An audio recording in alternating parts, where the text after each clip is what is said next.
Bonjour chers amis et bienvenue à notre séance d'aujourd'hui. En ce deuxième jour de l'année 2025, mon équipe et moi vous souhaitons une bonne et fructueuse année remplie de santé, de joie et de la paix. Notre séance d'aujourd'hui porte sur le compte.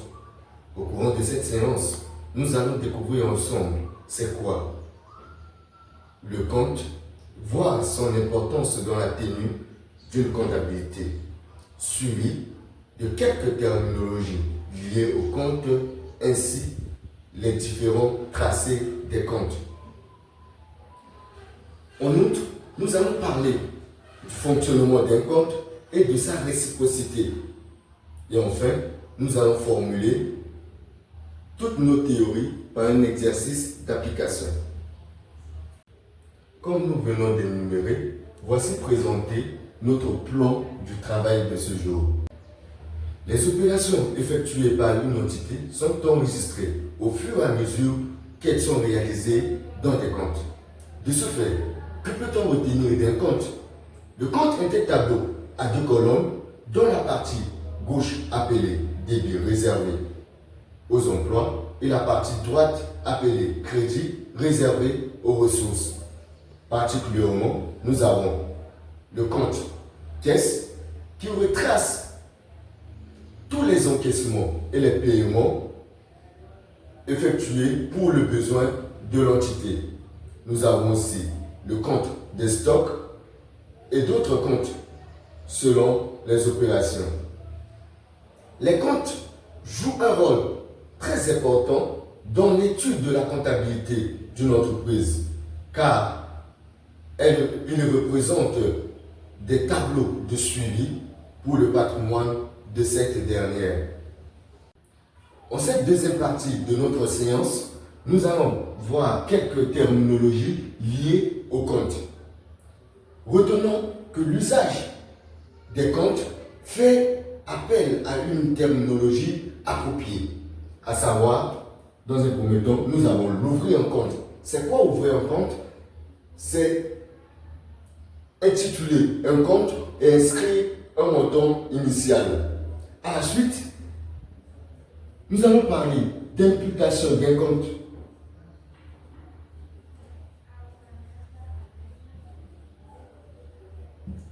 Imputer un compte, c'est inscrire un montant au débit ou au crédit de ce compte.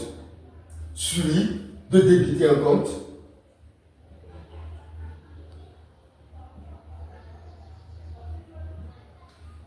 Comme j'avais annoncé dans la définition, la partie gauche du compte est appelée débit.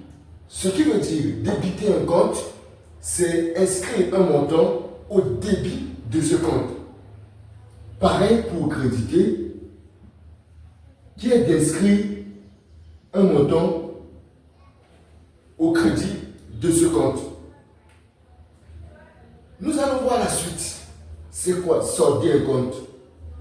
Ce sont les terminologies appropriées. Solder un compte. Solder un compte, c'est faire la différence entre le total débit et le total crédit. Cette différence va nous donner ce qu'on appelle soit un solde créditeur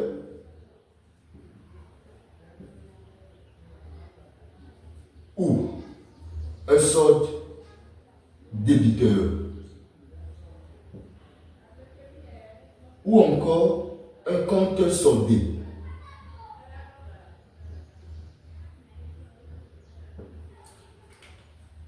Un solde créditeur, c'est la différence positive entre le total crédit et le total débit. Tandis qu'un solde débiteur est la différence positive entre le total débit et le total crédit. Ce solde, la différence de ce solde va s'inscrire là où l'autre est plus inférieur pour assurer l'équilibre entre le total débit et le total crédit. Tandis que soldé ou encore compte soldé est la différence nulle. entre le total débit et le total crédit. Toujours dans l'usage des comptes, nous allons voir ce qu'on appelle un solde initial et un solde final. En termes simples, un solde initial est un montant au début de nos opérations ou au début de notre exercice, tandis que le solde final est le montant qu'on va retrouver à la fin, après la différence. C'est ça qu'on parle de solde initial. Ce solde initial peut être un solde créditeur, ce solde final peut être un solde créditeur, soit un solde débiteur. Pour tenir un compte, nous avons 4 différents types de tracés que nous allons voir, ce qui va nous aider vraiment dans la tenue de notre comptabilité aussi. Dans un premier temps, nous avons le tracé schématique,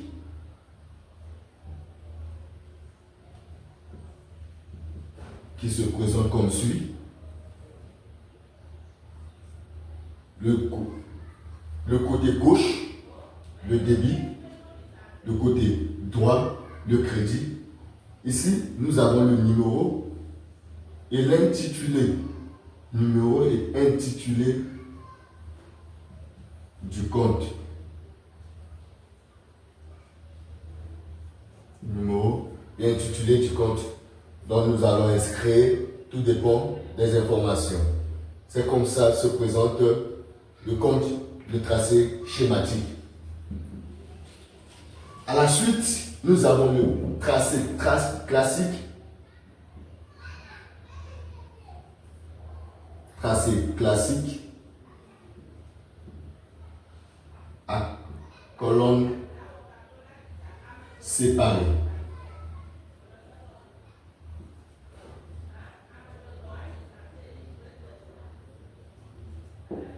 Qui se présente ainsi.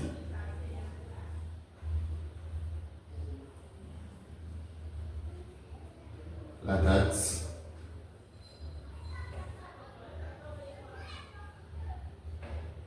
l'intitulé de l'opération, libellé de l'opération. Nous avons le montant.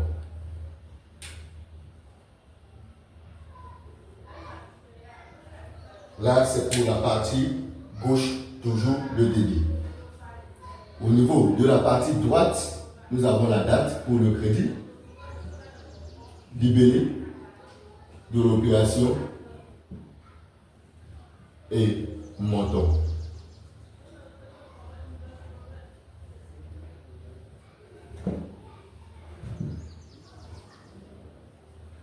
Au niveau d'ici, nous avons le numéro et intitulé du compte. C'est comme ça notre tracé classique à colonne séparée se présente. Le tracé classique à colonne séparée est suivi du tracé à colonne mariée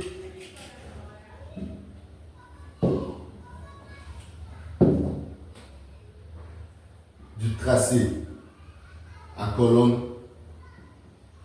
mariée.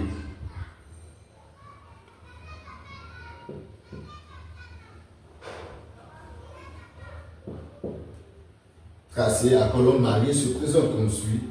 Nous avons la date,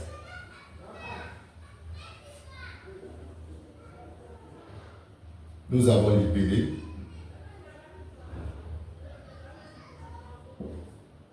nous avons montant,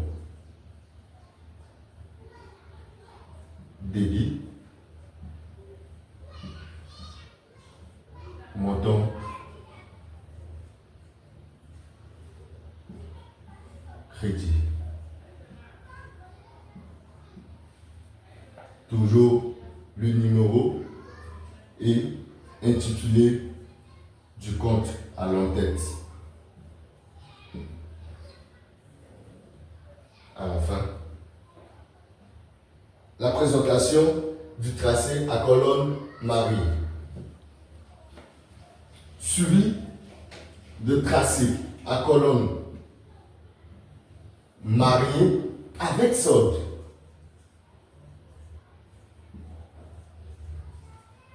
Avec solde.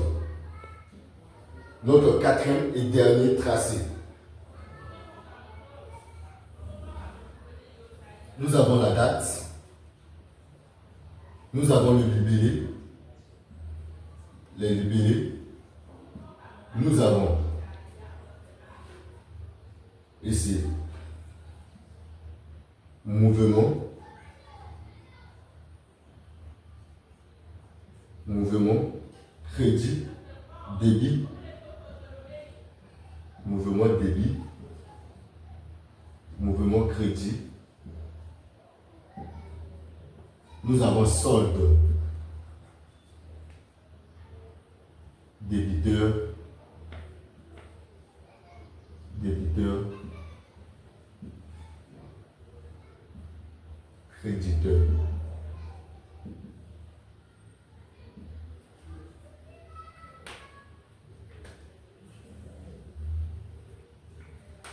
Ainsi se présentent nos différents tracés de compte. Pour un petit rappel, nous avons dans un premier temps le tracé schématique.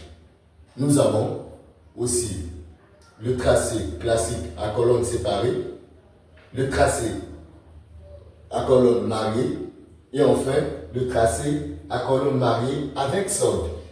Retenons qu'à la fin de chaque compte, le total débit doit être égal au total crédit. S'il y a un déséquilibre, vous allez faire la différence pour avoir soit un solde débiteur ou soit un solde créditeur. Mais avant tout, vous allez mieux comprendre dans l'exercice d'application que nous allons faire tout de suite. Dans la suite de notre travail, nous allons parler du fonctionnement d'un compte. Comment fonctionne le compte dans une comptabilité? Retenons que le principe de la partie 2 est une règle conventionnelle de fonctionnement des comptes en vertu de laquelle tout mouvement enregistré dans la comptabilité d'une entité est représenté par une écriture qui établit une équivalence entre ce qui est porté au débit et ce qui est porté au crédit.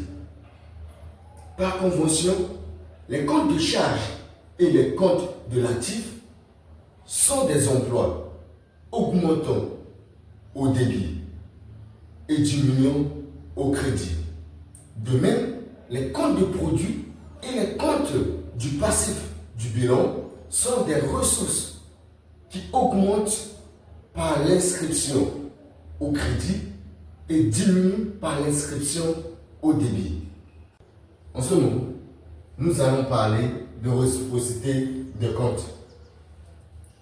Avant cela, posons-nous quelques questions. Que peut-on comprendre de la réciprocité des comptes? Lorsqu'on nous parle des comptes réciproques, quelle notion avons-nous de cette réciprocité? Pour répondre à cette question, deux comptes sont dits réciproques lorsqu'ils enregistrent les mêmes opérations dans deux comptabilités différentes de sens opposés. Ils sont caractérisés par les propriétés suivantes. Ils fonctionnent dans le sens opposé ou encore le sens contraire. Ils présentent un même solde d'un même montant, mais de nature contraire, dont nous allons voir l'exemple. Par exemple, achat de marchandises.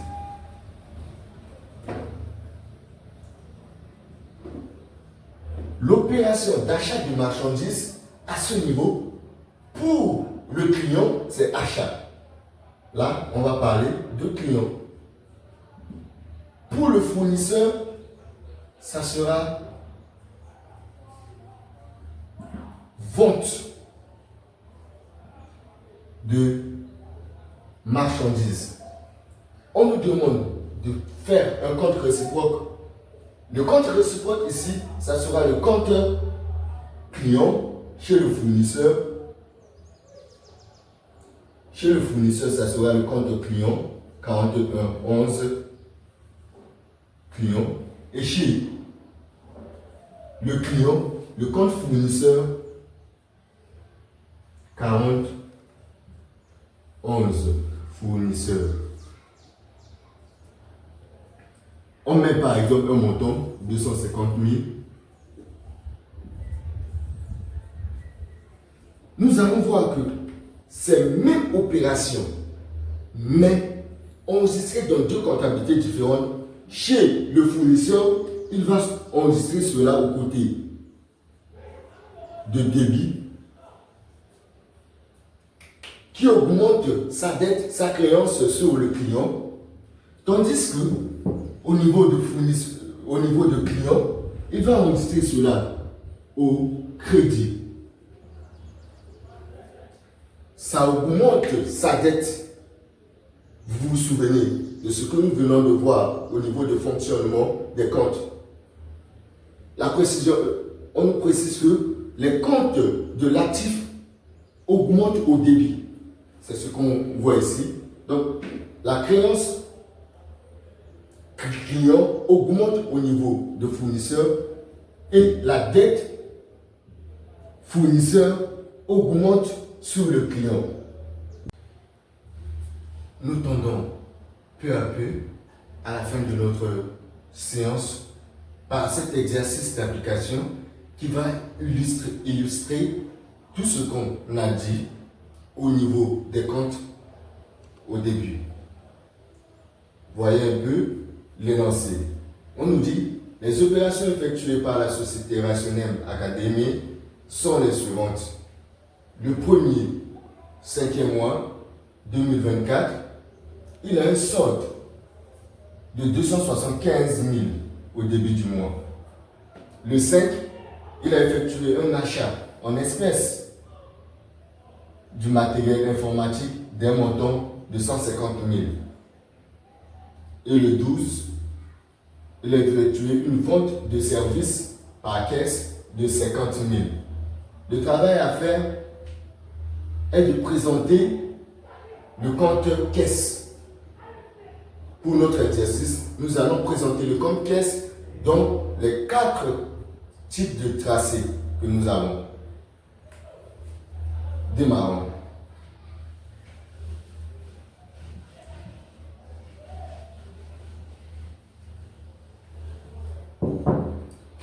Dans un premier temps, nous avons le tracé schématique. Nous allons répondre à la question posée dans le tracé schématique. Le tracé schématique, comme je vous avais montré, c'est de cette manière. Débit, crédit. Le compte qu'on nous demande de présenter est le compte caisse, qui est 51, 57, 1. Compte caisse. Le solde d'un compte de l'actif, le plus souvent, est débiteur.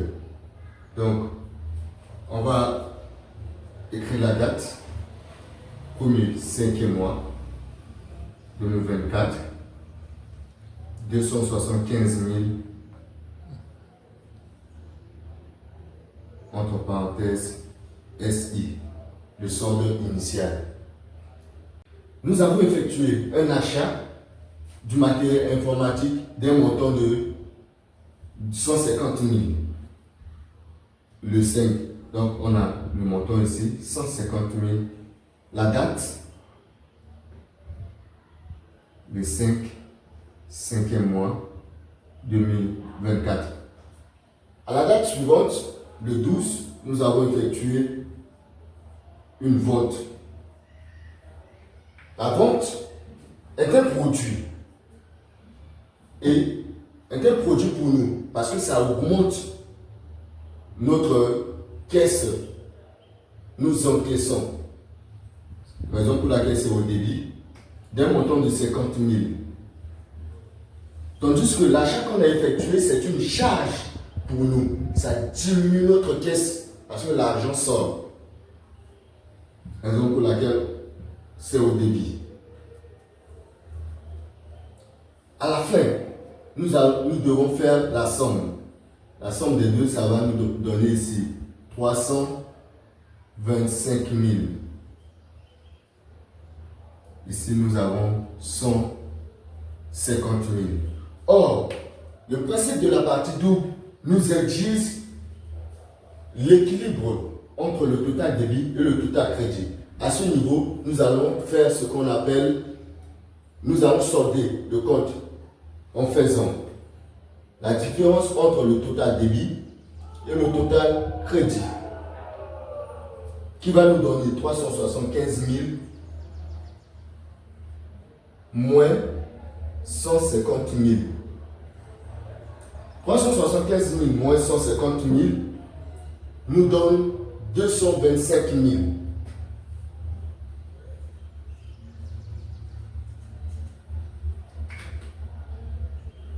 Comme vous constatez, c'est le total débit qui est supérieur au total crédit. À ce niveau, nous avons un solde appelé solde débiteur.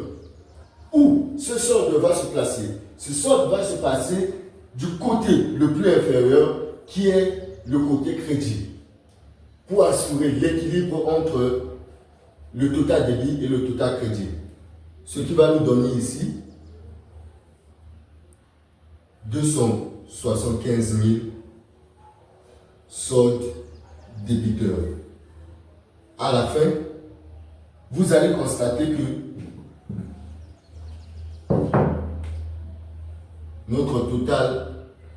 notre compte sera équilibré de 375 375 000. Là, au niveau des tracés schématiques.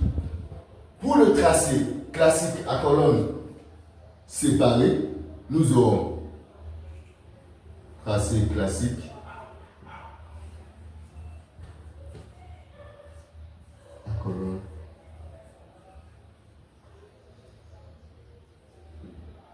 séparée.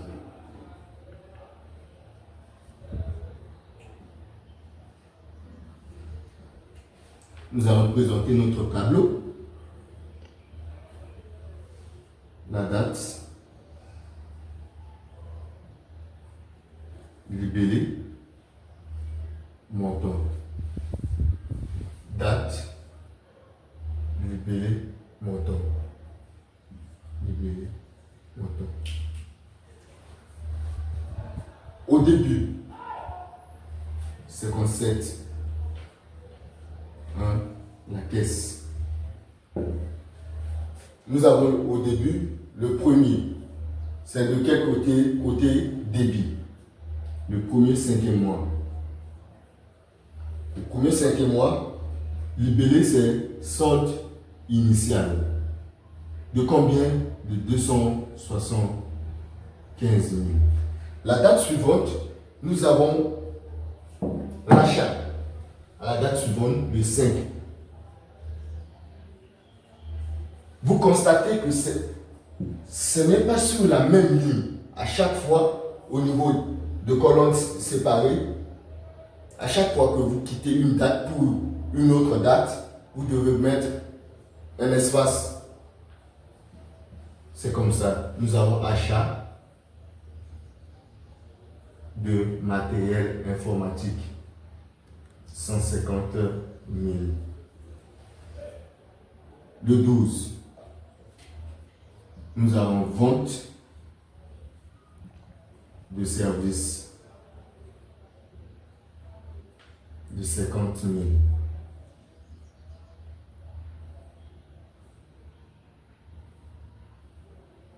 Nous allons faire la différence total débit, total crédit, qui va nous donner 375 000, qui va nous donner 275 000 plus 50 000 moins 150 000. Il va nous donner 225 000. 225 000 est un solde débiteur, toujours au côté crédit. On a ici solde débiteur d'un montant de 225 000.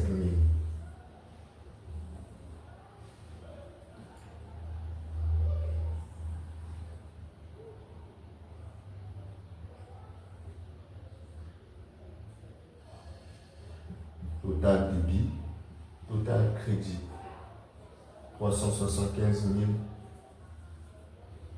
375 000.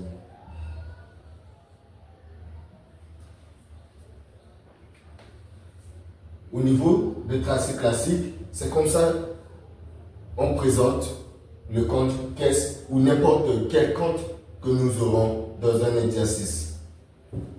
À la suite, nous avons le tracé à colonne mariée.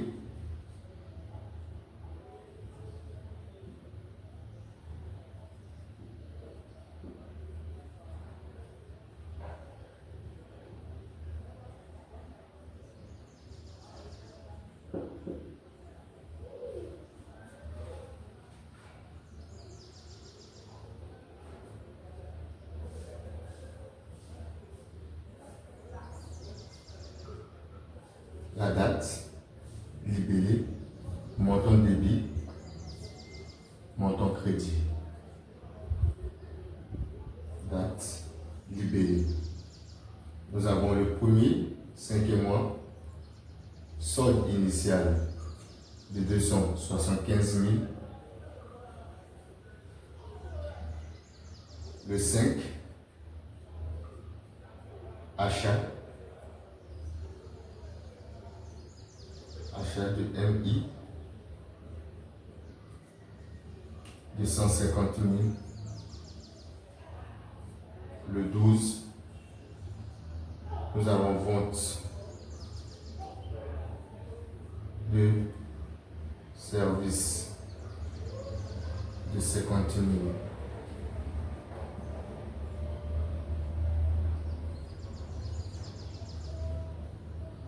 En voyant, nous constatons qu'il y a un solde.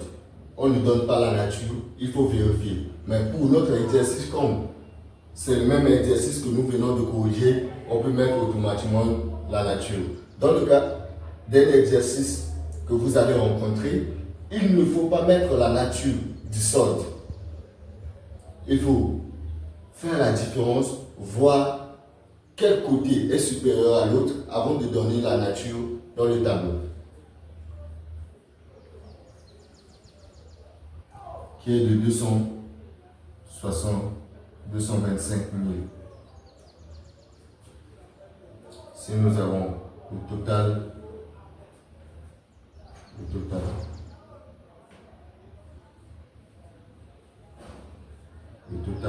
375 000.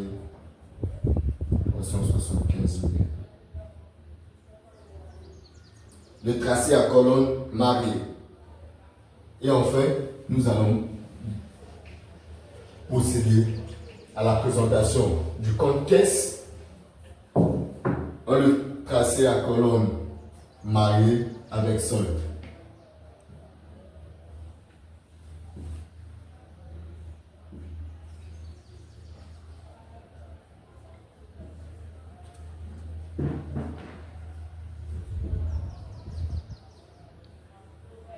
Avec solde.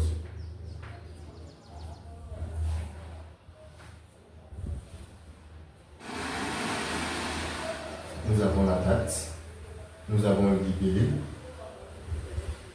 nous avons mouvement,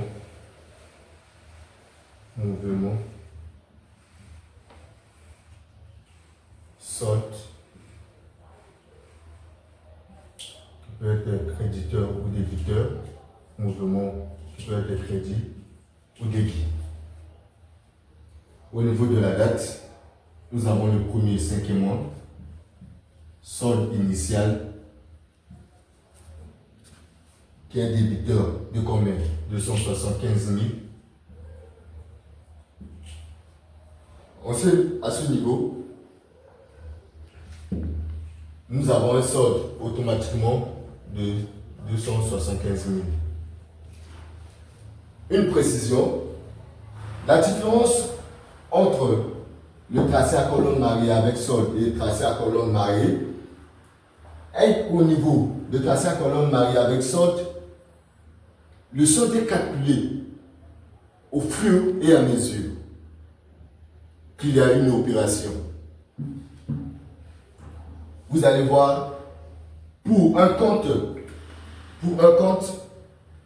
de l'actif ou un compte de charge, ça augmente, il y a un signe positif, il y a une augmentation au niveau de débit. Et pour un compte de crédit, pour un compte de produit ou un compte du passif, il y a une augmentation au niveau de crédit. Ensuite, nous avons le 5 qui est achat. Le matériel informatique. De 150 000. 150 000. Nous avons fait, pour avoir le solde, c'est la différence entre le solde créditeur et le mouvement crédit. Ça va nous donner une chose de combien? La différence nous donne 125 000.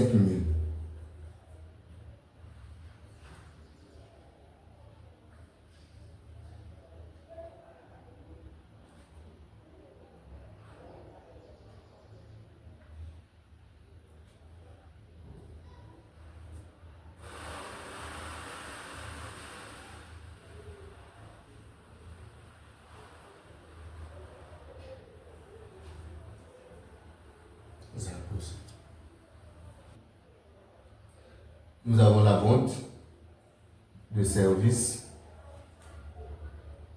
de 50 000. Ça va augmenter 175 000. À ce niveau, nous n'avons pas besoin de calculer le solde parce que le solde est automatiquement calculé à la fin ici. Nous vous présentons nos excuses pour une erreur de calcul. Il y a une erreur de calcul. Si vous revenez en arrière, vous allez voir le solde 275 000. Or, ce n'est pas 275 000, mais plutôt 175 000. Donc, veuillez corriger lorsque vous regardez. Nous voici à la fin de notre exercice et à la fin de notre séance d'aujourd'hui. Nous vous remercions pour votre attention et pour votre soutien. Nous comptons vraiment sur vous et n'oubliez pas de partager, liker et commenter. Vos remarques et suggestions sont les bienvenues pour l'amélioration du travail car nous sommes là pour vous aider. Merci.